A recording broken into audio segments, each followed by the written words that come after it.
Bonjour à tous et bienvenue dans cette édition spéciale dédiée à la question qui fomente tous les débats actuellement, c'est-à-dire le référendum. Je suis sur le plateau avec Monsieur Foumbula Anatole, ancien premier maire adjoint du 6e arrondissement de la commune de Libreville. Bonjour Monsieur Anatole. Bonjour Madame. Alors, est-ce que vous pouvez vous présenter s'il vous plaît? Oui, comme vous venez si bien de le dire, je suis Monsieur Foumbula Anatole, ancien premier maire adjoint à la mairie du 6e arrondissement de la commune de Libreville. Je suis donc par ailleurs un homme politique et accessoirement dans mes autres occupations antérieures, je suis enseignant. D'accord, intéressant. Vous êtes avec nous en cette journée pour nous parler du référendum, c'est-à-dire répondre à quelques questions qui sont les plus répondues. Nous allons avec la première. Merci. Alors, Monsieur Anatole, s'il vous plaît, qu'est-ce que c'est qu'un référendum? Bien. De manière simple, parce que nous nous adressons à tout le peuple gabonais, je voudrais adopter un niveau de langage pour permettre à tout un chacun de comprendre. Évidemment. Le référendum, c'est une élection. Mais quel type d'élection? C'est une élection où le peuple est appelé à se prononcer sur une question précise. Et dans le cas qui nous concerne, il s'agit de la constitution de la République gabonaise. Très bien. Alors, par rapport à ce contexte particulier, nous sommes en pleine transition. Pourquoi un référendum à ce moment précis? Merci beaucoup de me poser cette question. Il nous souviendra tous que la date du 30 août 2023, les militaires dans notre pays ont fait ce que nous appelons communément ici le coup de libération. Et cette situation a amené le CTRI à présenter au peuple gabonais un chronogramme de déroulement de la transition. Et dans ce chronogramme, il est inscrit justement la nouvelle constitution qui devrait être présentée au peuple pour son adoption.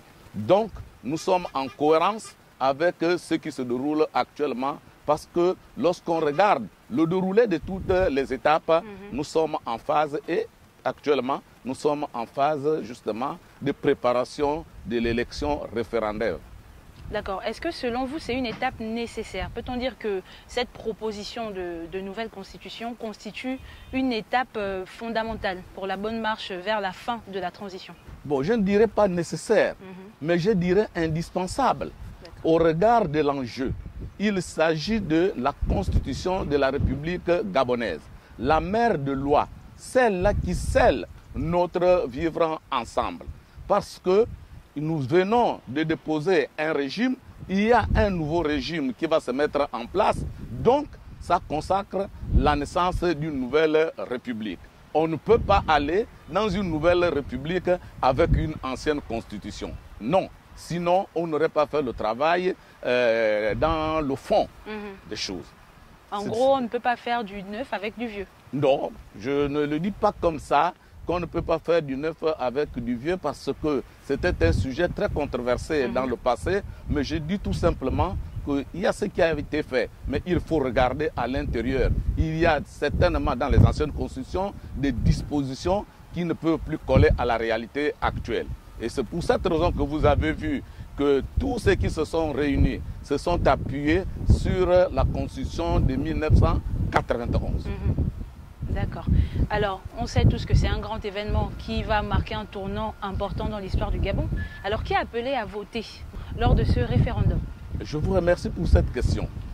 Cette élection va marquer un tournant décisif dans la marche du Gabon vers le progrès. Dans la marche du Gabon vers justement des lendemains apaisés, des lendemains meilleurs.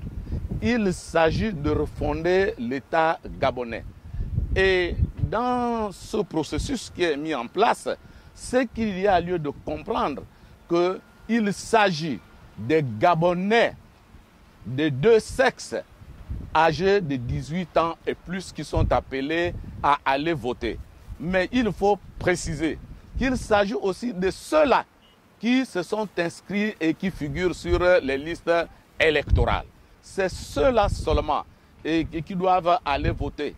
Et même si vous êtes inscrit sur la liste électorale et que vous n'avez pas de documents administratifs, carte d'identité nationale, passeport, vous ne pouvez pas accéder au vote. Donc, c'est ceux-là qui sont en règle, qui jouissent de leurs droits civiques et politiques, qui peuvent aller voter au référendum.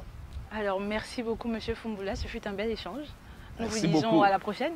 Merci, c'est moi qui vous remercie. Alors, retenons, la Constitution encadre les droits civiques des citoyens. Rendez-vous est donc pris pour le 16 novembre prochain. Merci.